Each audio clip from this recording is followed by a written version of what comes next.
Hey, I came walking down here to the creek to kind of just share a few thoughts, and I was, trying to come up with some thoughts that would be helpful or worthwhile. And I had a very interesting exercise as I was walking along, trying to figure out what is it that I would have to say at this point in my life. And there were quite a few things. I don't know how many of them were important, because more and more I sort of feel like this experience of being is a self-unfolding experience, and that we're all going to arrive just fine in our bliss. That really the only real quest that we're on is to discover what we have always been. And so in that, what do you say? Well, of course, I would tell you that love is the one most important thing. But love is a principle, and that you, at your very core, are that principle. And when that principle comes in contact with, I don't know, say time, space, causation, I don't know. When that principle of love manifests, you get this world. And I don't necessarily believe it to be a material world, or at least have no evidence for that, unless you depend on the senses. But then the senses are certainly not dependable. How easily fooled they are. Every television show we watch fools the senses. Every video game fools the senses. Every movie fools the senses. So it's pretty much a very negligible accomplishment to fool the senses. But when we're looking for meaning in life, what is that? What is meaning? More and more I think that everything that moves, everything that changes, simply is. It has to be a principle behind them that gives them meaning. There has to be something that is manifesting that gives them meaning. Otherwise, everything simply is. It's hard to know if there's a good and an evil until it's observed by something that values something affected by change to determine whether it's good or evil. So I think the universe outside of ourselves simply is, and that the thing that gives it meaning is the principle within ourselves. And that's what we have to discover.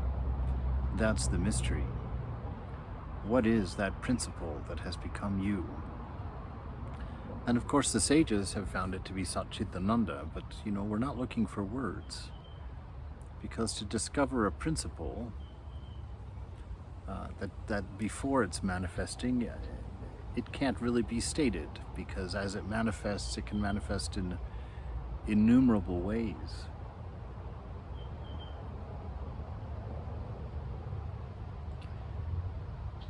But if you know yourself to be the principle of love, and you allow your actions to be in accordance with that principle,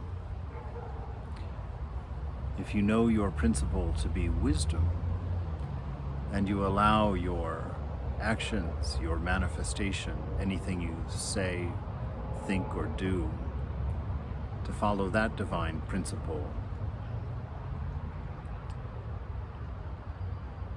life will be fulfilling.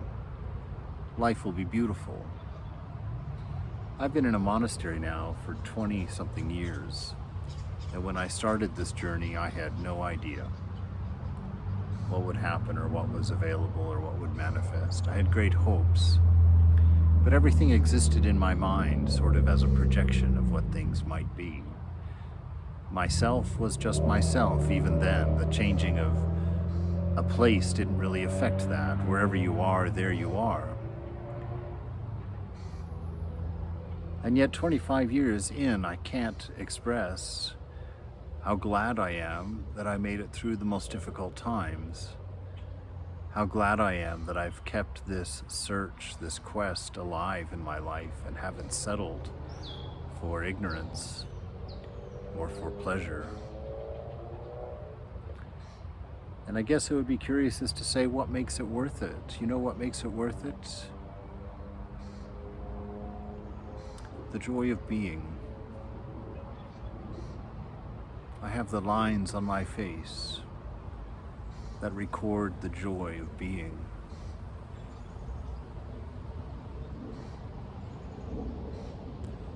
It's not that anything is going my way necessarily, but it's perhaps the fact that I don't have a particular way.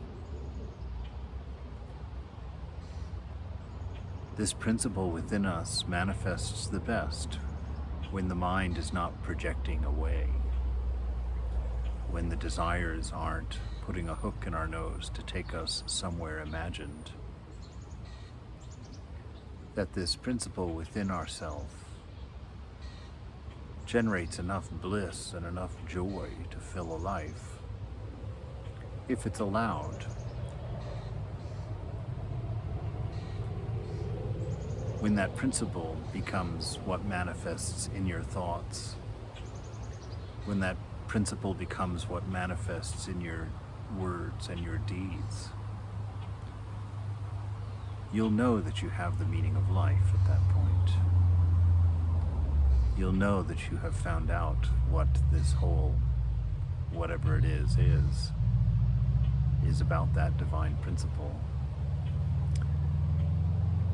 Throwing that word divine in there, one might say, well, why did you do that? Well, because this principle is so beautiful. Because everything that it manifests is beautiful.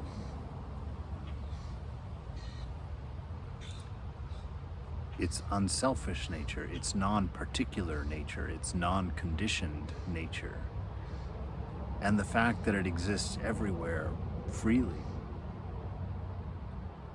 What other word could there be but divine?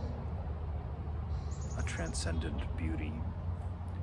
Transcendent because the principle is always separate from what is produced from it, and yet somehow inherently a part of it.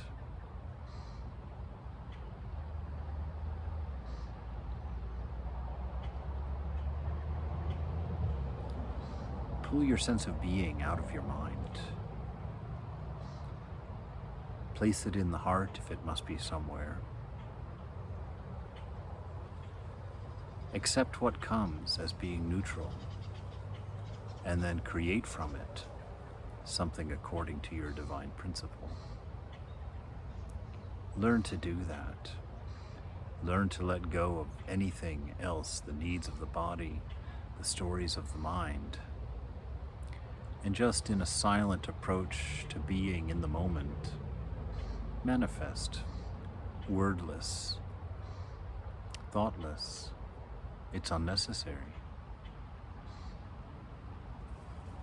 You know what you are. You know who you are at the fundamental level. Allow that to come through you without becoming a thought, without becoming a story, without entering into time-space causation. It's of the moment, and it is spontaneous, and it has always been yours. Enjoy this life. Just don't get caught in it.